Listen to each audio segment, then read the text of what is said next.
nag-request sa akin si Speaker. Teka muna. Opo. Yun na yung napanood namin na nagkaroon ng viral ngayon sa social media. Bakit pag na-request na Speaker, sabi ko, sumusunod ka sa Speaker? Bakit ayaw mo siyang bigyan ng Witness Protection Program at kinakailangang magsoli? Bakit si Hernandez, hindi mo siya sinabihan na magsoli ng perang katakot-takot na halos bilyon-bilyon ang ipinatalo? Merong nag-text sa akin. Isa sa mga tumutulong na legal officer sa mga Diskaya. May kinausap siya ng isang congressman daw. Maglaglag din kayo ng senador para hindi kayo makontempt. Ganito na ba? Ang nangyayari ngayon sa nakikita ko, yung aming Pangulo ng Senado, mas gusto niyang proteksyonan ng mga congressmen kaysa sa mga senador.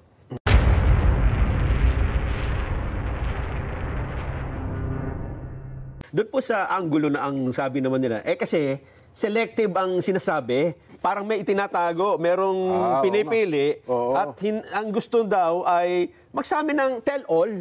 Walang dapat na itago. Meron pang binabanggit siya, singit ko lang. Nagsimula doon sila 2016 bakit daw binabanggit? 2022 lang hanggang sa kasalukuyan. Parang may mga tinanggal daw na pangalan Yun ang kanyang sworn statement.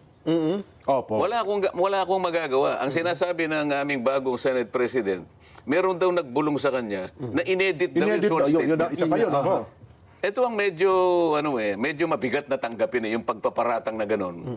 May bumulong daw na taga Blue Ribbon Committee. Paano kaya kung malaman niya ang katotohanan na hindi naman alam nung Blue Ribbon Committee na mayroong sworn statement na lalabas nung araw na yon?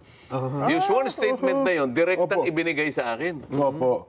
Hindi alam ng Blue Ribbon Committee. Paano mong sasabihin na inedit? Sino mag-e-edit? Diretsong pumunta sa akin. Yun pa. Ako nag-edit. Yung araw na yun binigay, magsisimula na kami. Doon mismo sa hearing. Hindi naman doon sa hearing. Basta kinakailangan. Sa araw ng hearing. Ilang oras na yung bago kailangan makuha ko. O pagkatapos sasabihin nila, merong nag-edit. Ito yung nakikita kong parang hindi na tama Kung mo ba sinabi niya na congressman ang naging kasama niya, naka-transact niya, ibig sabihin hindi na totoo? Kung mabawala siyang sinabi na senador, hindi na totoo yung sinabi niya? Doon sa House of Representatives, kung titingnan ninyo, ang pinaniwalaan naman nila, ang gustong papaniwalain, ay yung sinasabi naman nung Bryce Hernandez na pumunta naman sa amin. Nakikita mo, sinasabi nila na hindi kanya totoo yung sworn statement ng mga Diskaya. Opo. Bakit nila pinresent yung Mayor Vico ng Pasig? Hindi ba dahil sa kalaban niya yon? Ano naman nung aming presidente na Senado ngayon, yung Vico Soto? Hindi ba pamangkin niya? Pamangkin, yes po. O di may politika dito, hindi ba? Kaya mo lang ba sinasabi, kaya mo dinidiminish yung value nung sworn statement na yon dahil kalaban siya ng pamangkin mo sa politika. Kung ako siguro, dapat hindi ako magkukomment sa bahagi na yun Opo. Sapagkat kalaban ng aking pamangkin ito. Hindi siguro magre-recuse siguro ako Hindi ikaw ang magbo-volunteer na palagay ko inedit ito. Sa aking palagay maraming butas ito. Hindi ka dapat magsasabi ng ganon sapagkat magiging bias ka.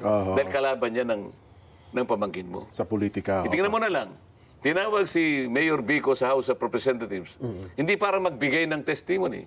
Hindi para magbigay ng dokumentong makakatulong para makakuha ng maraming batayan. Nagsabi siya ng opinion niya tungkol sa mga Diskaya. Na sinungaling ang mga taong ito. Yes, opo. Ang opinion ba'y tinatanggap sa pagdinig? Opinion mo yun Sa bawat pagdinig, mapakorte man o ibang quasi-tribunal, quasi-judicial tribunal, ang opinion, dinabaliwala. Hindi tinatanggap ang opinion. Bakit kinakailangan siyang magpahayag ng opinion doon?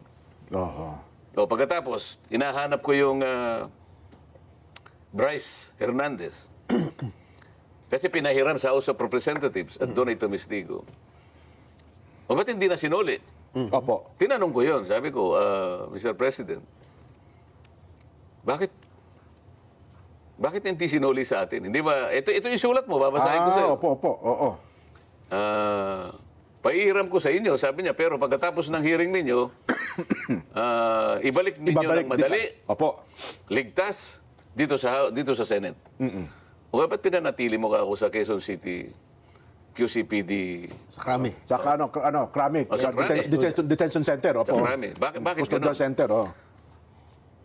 Nag-request sa akin si Speaker. Teka muna. Opo. Yun na yung napanood namin na nagkaroon ng viral ngayon sa social media. Bakit pag na-request na yung Speaker, sabi ko, sumusunod ka sa Speaker? Pero yun naman daw po kasi siya, na-request ng Bryce sa Kongreso. So bilang puno ng Kongreso, siya naman ata... Sino ba ang dapat magpasya kung saan siya madidetain? Si, Yung na-contempt? O yung otoridad na nag-contempt? yung nag-contempt. Kayo, nakastanding yung contempt order ng Senado. Hindi ka Opo. pwedeng mamili. Kasi ikaw ay nasa legal custody ng Senate. Nanganganib daw po siya doon, Sen. Kaya kapag hindi mo siya sinuli, binibigyan mo ng credentials sinasabi niya. Ayun. Sa mga tweet, sabi ko, ang hindi ko kayang tanggapin, kaya hindi mo siya masoli dito, naniwala ka na nanganganib siya dito sa Senado. Tatanggapin ba natin yan? Tayo, Senado, hindi natin kayang proteksyonan. Opo. Ito ngayon ang problema. Sabi ko, medyo madidisgrasya ang integridad ng ating inquiry dito pagka ganyan. Bakit ayaw mo siyang bigyan ng witness protection program at kinakailangang magsoli? Bakit si Hernandez, hindi mo siya sinabihan na magsoli ng perang katakot-takot na halos bilyon-bilyon ang ipinatalo? Pala, mas malaki pala ang pera din nun, ha? Bakit ganun? Ang daming sasakyan din nun. Nakikita nyo ba ang pagkakaiba ngayon? Pagka nandun sa House of Representatives, kagyat na bibigyan ng witness protection kahit hindi siya magsoli. Kaya Diskaya, kailangan magsoli ka muna. Tingnan po ninyo ang pagkakaiba. Hindi naman daw ata humihingi na maging witness itong si Bryce Hernandez. Hindi ka, Sen. i-cover nga. Yun nga yung, yun nga yung gusto nilang mangyari. Magsabi ka lang ng totoo. Merong nag-text sa akin. Isa sa mga tumutulong na legal officer sa mga Diskaya. May kinausap siya ng isang congressman daw. Maglaglag din kayo ng senador para hindi kayo makontempt. Ganito na ba? Tingnan ninyo, historically, ano ba nangyari kay Grijaldo, hindi ba? Opo. Ganon, sila yung gumagawa nun. Sa Senado, walang ganon eh. Yun ang nangyari kay Garma. Yun ang nangyari kay, doon sa pulis, yung Ed, nakalimutan ko yung apelyido. Pero sa Senado, walang ganong klaseng kasaysayan. So, gusto ko makita ninyo yung pagkakaiba. Meron ka bang karapatan na sabihin mo na may butas itong parang hindi totoo, parang inedit? Bakit mo huhusgahan ang sworn statement ng isang tao nung ihayag niya nung ako pa yung chairman ng Blue committee? Ribbon. Opo. O bakit nung ako'y napalitan na? Ibig mo sabihin, yung proceedings namin ay papalitan mo rin. Pinagtalunan, inapprove, ito yung ginawa namin, napatunayan namin na kailangan niyang magkaroon ng protection. Ito yung hiningi niya. Kaya gumawa kagad ako ng sulat bilang chairman. Bininbin niya. Alam niya kasi papalitan na pala ako. Ang ginawa niyang dahilan ngayon, kaya hindi niya pinirma yung sulat ko, hindi na ako ang chairman. At binigay niya raw kay Chairman Ping. Si Chairman Ping naman, nag-uusap na raw naman pala sila, kailangan magsoli muna. So yun po yung nangyari. Sa mga tweet, yung aming ginawang proceedings, kino-question pa nila eh. Marami raw sa mga kasama namin ang dissatisfied sa direction na tinatahak namin. Yun pa po ang binabanggit. Siguro, liwanagin natin. Ano bang direksyon ang gusto nyo? Ayun. Di ba? Kami ang direksyon namin matuwid eh. Kayo, anong gusto yung direksyon? Sino siya para sabihin niya na dissatisfied? Sino sa mga kasama namin dissatisfied? Baka naman yung leader ng House of Representatives ang dissatisfied sapagkat puro congressmen ang binanggit. Kaya pala sinasabi nila, magbanggit din kayo. Maglaglag din kayo. Para hindi kayo makontempt. Tama ba yun? Doon po sa punto ng pagiging state witness. Kasi sabi nila, dapat daw, ang isang state witness ay least guilty. Hindi yung... Hindi ganon. Ganun ho ba? Ang mga requirements dyan, nasa Republic Act 6981. Okay. Basahin niyo yung Section 3 at saka yung Section 10, pagsama-samahin niyo. Ito yung mga requirements ngayon sa aking pagkakatanda. Una, yung offense, yung krimen na kung saan dapat siyang tumestigo is a grave offense. Grave talaga to, plunder ito. Wala kang ibang makukuhang tetestigo. Okay. Ito lang. So, qualified din siya. Sila nga lumitaw eh. Kaya sabi ko, makipag-unahan kayo kasi kung sufficient na to, hindi ko na kailangan yung iba. Oo nga. Kasi hindi na kayo magko-qualify. Tama, kung sapat na nga po na. Hindi na kayo magko-qualify Oo dito nga sa isang naman, requirement. Kung nakipag-unahan ngayon yun. At yung kanyang testimony can be corroborated in material facts. Ibig sabihin, makukunan niya. Oo. Yung mga tumitestigo are not the most guilty. Yan. Yun ang requirement. Pagkatapos, meron pa sinasabi ron, nanganganib ang buhay, ang kanilang kaligtasan, at ang kanilang seguridad. So lahat ng mga yun, kung titingnan mo, babagsak lahat sa kanila. Tama-tama. Pero yung sinabing, magbayad ka muna, hindi kasali doon. Sa batas na yon. Na ang kondisyon ay isauli mo muna yung mga ninakaw mo. Walang ganun. Kaya sabi ko nga, teka muna, bakit ang ating DOJ Secretary bumaligtad ng ganun? Sa napakarami niyang assistant doon, kung halimbawa nakalimutan niya yung batas na yon, dapat ang tanong muna siya. Kinausap ko yung USEC. Nag-apologize sa akin. Sorry po, Sen, sabi niya. Mali po ka niya yung sinabi niya. Nako. Ngayon, sinasabi ko ngayon. Balikan ninyo yung Section 3 at Section 10 ng Republic Act 6981. Tingnan po ninyo doon kung may sinasabing kailangang magsoli. So kung wala kinakailangan magsoli, bakit yung Bryce Fernandez, wala kayo sinasabi na magsosoli? Oo nga pala, no? Oo. Isa rin sa may pinakamalaking... Ang nangyayari ngayon sa nakikita ko, yung aming Pangulo ng Senado, mas gusto niyang proteksyonan ng mga congressmen kaysa sa mga senador. Kaya kayo nung binanggit ni Bryce Hernandez ang Senator Jinggoy at Senator Joel, ayun. Pinutektahan si Hernandez. Si Hernandez ang nakaproteksyon ngayon.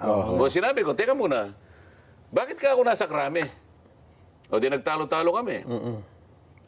Ay siguro, alam nila, hindi nila mapangangatwiran. Bumaba siya. Kaya ko lang naman ginawa yun, sabi niya Mamaya kapag tayo ang nanghiram, hindi rin tayo pahiramin. Ano ba itong hiraman ba ito? Yun nga ang punto. Yun ang lumabas doon sa iyong pagpupulong, Sen. Pero sinabi ko sa kanya, ano ngayon kung hindi tayo pahiramin? Marami naman tayong sarili. Iyon pa rin yung katwiran niya. Kaya niya daw ginawa yun sapagkat baka sakaling manghiram din ang Senado. Kung ako lang hindi ako nanghihiram. At saka, bakit hindi mo ako kinonsulta? Bakit kita ko konsultahin? Ako ang Senate President. Yun po ang kanyang katwiran. Ako pa yung chairman That time, opo. Nung i-commit mo siya sa Quezon City, sa Krame, hindi napalitan ka na nun Hindi ka ako. Tingnan mo ka ako itong account ng news. 2:15. Nung maalis ako ng chairman, 5:24. Yun pa yung palagi mo ka niya. Ako ang chairman hindi mo binasa yung Section 6 ng ating tuntunin. Basahin mo. Ano nakalagay doon, Sen? The committee alone. Sabi niya. Ako lang. Bilang kayo chairman ng komite. Sige, kausapin mo. Sabi naman ni Senator Lacson, buti naman yan, medyo, sabi niya, bro, okay na ba sa'yo kung ilagay na lang natin sa Pasay City? Tayo naman, hindi naman tayo Ayaw natin nakikipagtalo palagi. Pares lang yun naman. Gusto ko lang, maalis siya sa Krame. Sapagkat Quezon City yun. Ang Senate Pasay City. Sige, okay na sa para lang makita nila tayo reasonable tao. Ano mangyayari nito, Sen, kung eto, wala na yung commitment nabibigyan ng state witness. Nasa sa kanila yun. Ang ibig sabihin ang dito... batas ay batas. ang ibig sabihin dito, Nag-apply sila. Ako naman, gumawa na ako ng sulat. Pag may nangyari doon sa pamilya nun, sa kamay nila, kukunin. Paano kung bumawi? Kasi yung mga sinasabi na, ang dami na yung binanggit na pangalan kung sabihin niya, hindi po totoo lahat ng mga sinabi ko. Kasi wala nang protection Kaya nga, ang pinoproteksyonan niya nga, imbes na tawagin niya yung 17 na inano doon, bakit hindi niya tawagin? Nabanggit ang pangalan ni Speaker Romualdez sa magitan ng ibang tao ron na palagi daw sinasabi ng isang congressman doon. Dalawang beses niyang binanggit. Palagi pong binabanggit ang pangalan. Hindi niya nakausap talaga yung dalawang pangalan na binabanggit. Ngunit palagi pong binabanggit ang pangalan ito at pangalan ito. Meron ba siyang tinawag doon na sinabi ba nila, sige, papuntahin dito para mag-testify din itong 17 ito para matanong din natin? Hindi naman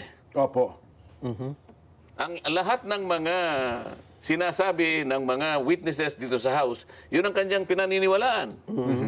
yung mga witnesses dito na nakalap namin, mali lahat yan, sabi niya. Opo. Parang may butas yan, parang inedit yan. Bakit ganun? So pagka yung Blue Ribbon Committee na aking na pinangunahan ko, hindi niya pinaniwalaan. Oho. Pero kapag yung mga resource persons namin doon ay pumunta doon sa House of Representatives, doon pinaniniwalaan yung sinasabi. Oho.